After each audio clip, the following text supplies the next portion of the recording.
event. Cuckoo! Cuckoo! Welcome to my live event. Let's get in here. Let's get in here. Let's get in here. 9 o'clock, guys. It's 9 o'clock. I want you guys to share, like, subscribe, and comment. This is my episode 66. And the topic today is fighting against spiritual warfare. Spiritual warfare. Episode 12 on my YouTube channel.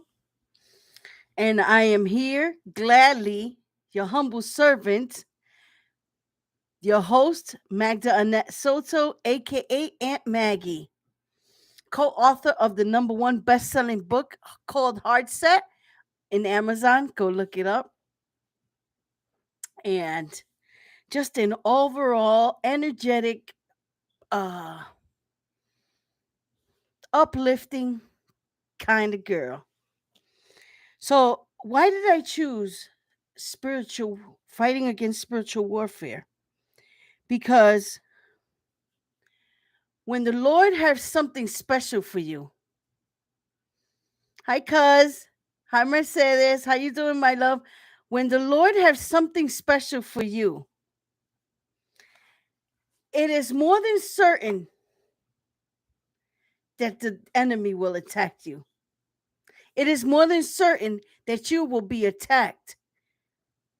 Your spiritual warfare will be attacked. It is more than certain. Why, you said? I'm glad you asked. Why? Because since he already knows he can't destroy you, since the enemy already knows he cannot destroy you, he will make everything to distract you.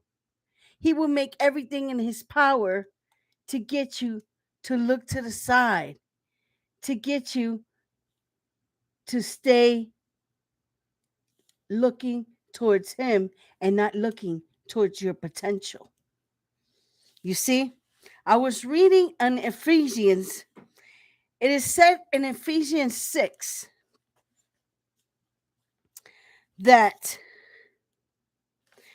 we honor mother and father. We know, which is the first commandment with a promise so that it may go well with you and that you may enjoy long life on earth. It is said, hey Caleb, how you doing, my love? It is said in Ephesians 6 that when we honor mother and father, our life gets extended a little more. I didn't know this. I didn't know this. I don't know if you guys did. But it says, Father, do not exasperate your children. Instead, bring them up in the training and instruction of the Lord. Slaves, obey your earthly masters with respect and fear, and with sincerity of heart, just as you should obey Christ. Obey them not only to win their favor when their eyes is on you, but slaves of Christ, doing the will of God from your heart. So the armor of God. So the whole point of me coming in here is for us to have a spiritual awakening that when we wake up in the morning, let's have a conscious decision to put our armor on. The armor of God. I'm giving you guys an insight that we must make a conscious decision that when we wake up to put on the armor of God. Why? Because the enemy knows very well the potential and what God has for us. The enemy knows very well how to get God to be upset when he intervenes in your life, because he starts to make you feel doubtful of what you came to this world for, on what your calling and your purpose is for this world. So the enemy maneuvers his way into a spiritual warfare, because we cannot see this. These are battles that we cannot see, and tends to knock you down so that you don't recognize and act in the full potential that the Lord brought you to this world for, has you here for, really. And I was pondering, Is that what happened to me? Is that what's going on with me? Because for the last past 3 days, 4 days, let's say, because I didn't come here yesterday, I've been in a little funk, in a little, um, I almost want to say fighting a depression, but I don't want to decree that. I don't want to put that out into the universe and for the universe to give that back to me. But I almost feel like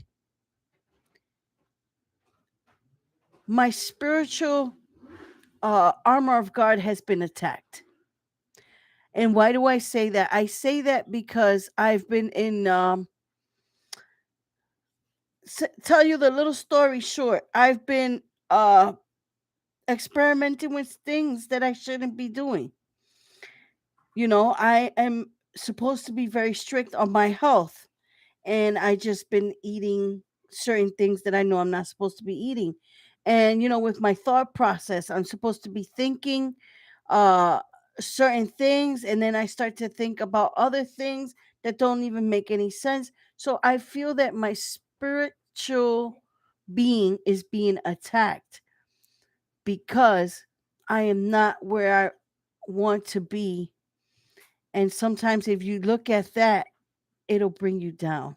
If we stay focused on looking on what the devil is whispering to our ears, and we just don't make a conscious decision that we know who we are, because we are God's, and as long as we belong to him, our life can be glorious. Our life is already glorious because we belong to him. So as long as we keep our eyes fixed on him, then they will come, but they won't linger around too long. And if you stand your ground, they will come, but as fast as they will come, they will go. Because it also says in the Bible that if you resist, he will flee.